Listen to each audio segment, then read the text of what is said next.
بسم اللہ الرحمن الرحیم۔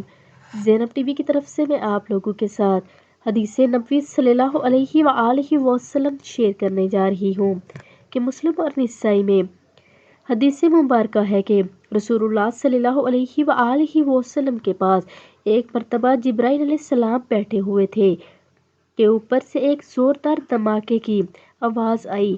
جبرائیل علیہ السلام نے اوپر دیکھ کر فرمایا، آج آسمان کا وہ دروازہ کھلا ہے جو کبھی نہیں کھلا تھا۔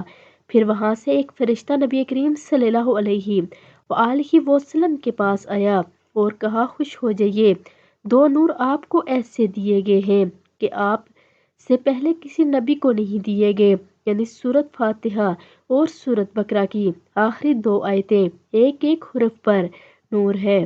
تو آپ سب بھی ان آیتوں کو لازمی پڑھیں، یعنی ان کی ریگولر تلاوت کریں اور ویڈیو کو بھی آگے لازمی شیئر کریں۔ جزاک اللہ۔